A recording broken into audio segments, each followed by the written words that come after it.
Hello everybody, this is Havoc. It's been a while, but I'm here with another update to Total War Warhammer. The update is going over money management. I'm looking at the blog right now. A lot of you have played Total War. A lot of you who watch my channel. A lot of you who watch my channel haven't played Total War, or maybe at least watched me. So a lot of this will seem sort of redundant.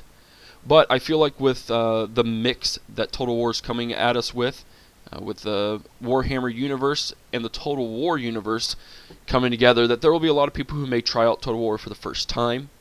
Therefore, they will have no idea, or very little idea, aside from maybe watching some people, on how to manage money.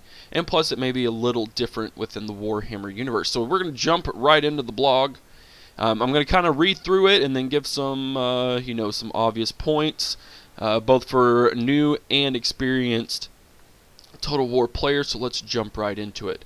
Money matters, especially with the endless threat of war knocking at the door. For this reason, always be sure to keep an eye on your coffers. Consume yourself with expanding your territory too rapidly, and you may find your empire crumbling from within. It cannot be stressed enough how important it is to maintain a healthy economy. Thriftiness is a quality that some of us may be somewhat lacking in, especially in previous Total War games. But fear not. Take the following guidelines to heart, and you'll soon be harboring a gold pile to rival the height of Karaz-a-Karak. Alright, so that was a cool little intro. Basically, especially I feel within the Warhammer universe, you cannot expand rapidly.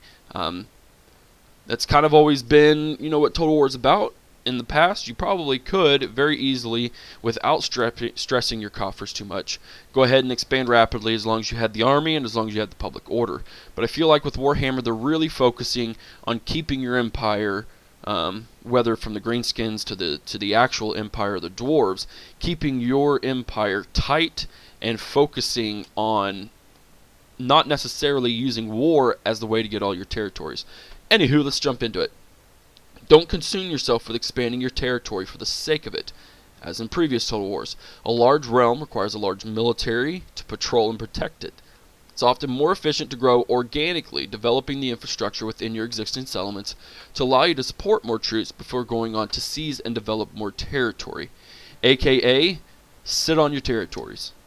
You don't want to expand too quickly. Once you get a new territory, you're going to want to focus on its infrastructure and generate income buildings, which will be down here in a minute, and focus on upgrades. Basically, I would think like you take a territory and develop that territory to the point where it's offsetting a little bit of your army upkeep, and then maybe go ahead and considering taking the next territory. Upgrading multiple settlements simultaneously is costly and can leave your treasury depleted. Consider prowling the map, sacking what settlements you can. This can generate a healthy income that can be used to finance your pathway to victory. I also think Creative Assembly with this game has really focused on the idea that you're going to want to raid, and you're going to want to, sack settlements a lot more. In the past Total Wars, I hadn't really done that. I think with Total War Attila, they really focused on the positives, or the advantages rather, of sacking and raiding. So even like as the Empire, this noble empire, they're still going to want to raid outlying territories, whether that be from, the lordships, the Port Princes, even their own their own race. They're going to want to raid. You're going to want to sack settlements. You're going to want to find a way, not just from your cities, to generate a lot of income, which I feel hasn't really been a focus in previous Total Wars. It's always been reliant, for the most part, on your buildings and on the cities themselves. And obviously, you're going to want to pick and choose what upgrades can go where. For the most part, and this is what the next part is, don't ignore settlement upgrades which provide income. Combining these with recruitment structures will allow you to afford to recruit and maintain more powerful units. So focus on things that make money. Sure, public order is a part of it. I understand that, and even if sanitation, if they have it here, but focus on income generating things. I'm sure they have military buildings that will reduce the cost of units, whether from recruitment or maintenance. Focus on things like that, things that will allow you to have a very powerful army, but to where their upkeep isn't going to break the bank Regular raiding is an excellent way to offset a proportion of an army's upkeep costs and will also impact public order in the province you are raiding. Enter a poorly defended enemy territory and select the raiding stance, which everyone who plays Total War Tiller knows. Playing as the Greenskins, you can adopt the super powerful Oraiden Camp stance, which generates income but also provides defensive bonuses, opens up global recruitment options, and boosts morale. So as the Greenskins, obviously, you're going to be... I'm interested to see how the Greenskins work, because you have cities and you have territories, but you're also sort of a horde. I mean, they have both those mindsets. Because I don't know, to be honest. I mean, it seems like they will be a very interesting way to play. I don't know how public order will work with them, because they really don't care about public order. But as the Greenskins, you're going to want to raid a lot. It gives you a lot of boosts. You can go into enemy territory as the Greenskins, set up the Raiden Camp stance, and you'll be able to recruit units, not mercenaries, units that you can take in from the surrounding territories, which I think is really cool.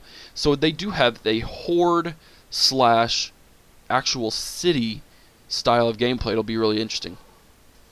Many races have technologies which increase their income in some way or offset the cost of maintaining troops. Prioritizing these is a great way to generating or freeing up cash to develop infrastructure or recruit new units.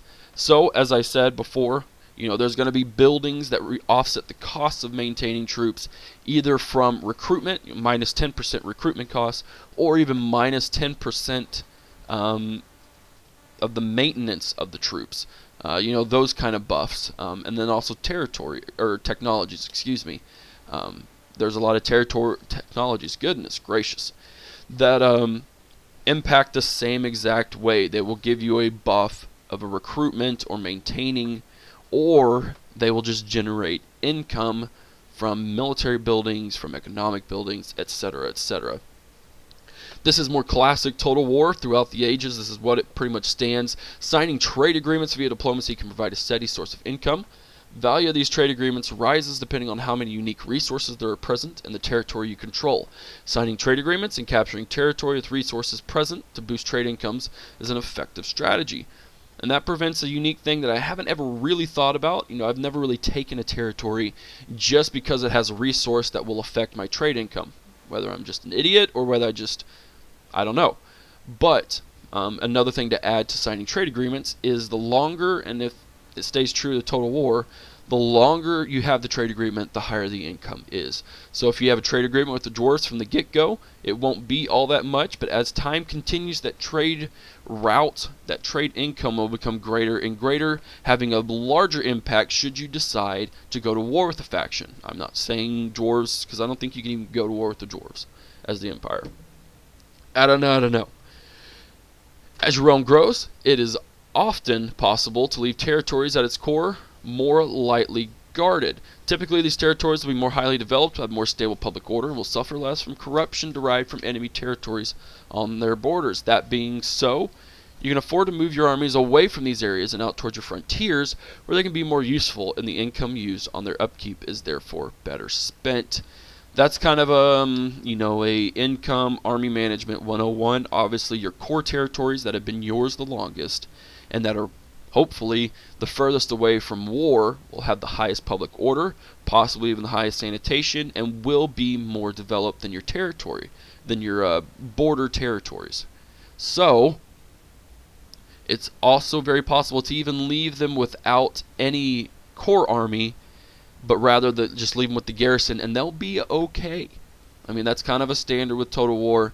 So just think about that, especially if you're new. If you have a developed center, a developed core territory or two, you will be able to leave it without having an actual army present, leaving only the garrison, and it should be okay. Now, you'll have to keep an eye out, make sure any roving armies don't come close. But other than that, those highly developed cities will be your core, both income and public order-wise. If you control all the regions in a province, you can issue a commandment to confer a benefit to the province as a whole. Much like edicts in Rome 2 and Attila. If a province has stable public order and corruption, has no further need of growth, switch the commandment to one which boosts its income. So we obviously don't have edicts, or as they are called here, commandments. We don't have a list of those yet for each faction, but I would imagine there's probably one that benefits public order, there's probably one that benefits growth, and there's probably one that benefits income, and maybe even religion, however that's going to work in this game. So obviously you're going to want to switch it. If, like they said, if you have a core province that has no issues with public order, no issues with, or very little issues with corruption, you're obviously going to want to switch that commandment over to something that will produce more income. Just makes sense. On to the next one. If your army contains several units of the same type which are badly damaged, consider merging them. This has been a classic since I think even Rome. There was a way to even drag the tile over and combine units. The merged units will be more useful in battle, and you won't be paying out for the upkeep of each of the original units. This is true to an extent. The way I do it, if I have 3 units and all 3 of those units are so badly low on men that they all 3 could create 1 or even 2 full units, then yes, I'm going to do it. My style, the way that I play, and there's in the unit card on the campaign map, you'll see how many turns it takes to fully replenish. If it's anything beyond 4, I merge it. If it takes more than 4 turns to get that unit to full health, unless I'm just camping in a territory, building public order, I merge them. It just makes it easier. It does reduce the costs, but at the same time, if you merge all your units and you lose 6 units, combining them down to 2, you're going to have to rebuild those 4 units, which can take time. It's just, it's up in the air depending on whatever you want to do. You can disband units that you no longer need. This allows you to save on upkeep costs. For example, when you unlock the ability to recruit an improved unit type, you can disband lower quality units of the same type and replace them with the better variant. There's also just an upgrade button, just to let you know. There's an upgrade, you can upgrade to it, and it'll no longer have those there. Some heroes can unlock skills which increase the income of the province, in which the heroes deploy. Deploying such heroes in your highest earning regions helps maximize the benefit. This will be an interesting gameplay as well. I don't think we've ever had an agent in a Total War Attila or Rome 2 that's been able to increase your income directly, so that should be pretty cool. Your faction capital at the start of the game has the capacity to achieve a higher income than any other settlement. Retaining possession of it or recapturing it if it is taken should be your priority. No one ever likes to lose their capital. So do your best to keep it at all times, because anyone who takes it over is probably going to destroy it, and then you're set back that far to try and rebuild it. Winning battles is another opportunity to bolster your treasury. Once the dust has settled, the corpses of the slain can be looted. You can also choose to ransom any enemy warriors captured by your troops. Capturing and selling troops has been a classic since Medieval 2. I believe, and obviously that's a way to gain some income if you choose to do that. You have to balance, because those troops will go directly to armies of the enemies, which could then turn around and kill you. So it depends on what you want to do. And finally, your lords can gain followers whose expertise brings with it a variety of benefits, some of which are financial in nature. Exchanging such followers between your lords allows you to maximize these benefits. For example, a follower who reduces upkeep for infantry units would be best deployed with a lord who has a lot of high upkeep infantry in his army. That's something I haven't really toyed with in Attila. I don't know if it's possible. Those are kind of traits, I believe, in Attila. So I don't know if it's possible to switch that in Attila. I may look into it before Warhammer comes out. But it seems like here you can gain followers. Those followers should be in a list somewhere, and you can assign them to different lords, which will then obviously have a variety of benefits, financial in nature, increase your income. Sound good? Sound good. Okay, guys, well, that will wrap up the money management section that Total War, or that Creative Assembly has released. So if you have any questions or comments, and leave them down in the comments section down below. If you did like this video, give it a thumbs up. I apologize for being behind. Work and side jobs have been absolutely insane. I'm going to release probably a few more of these Warhammer videos this week, scattered throughout, so there'll be updates periodically, and I know I say I'll do my best. I really am trying to do my best with keeping up with these. So if you'd like to give it a thumbs up, if you haven't already, hit that subscribe button down there, that nice little red subscribe button. That way you'll always be up to date with all of my videos. And yeah, follow me on Twitch, Twitter, and Facebook. Be on the lookout for Warhammer. It's available for pre-order on Green Man Gaming.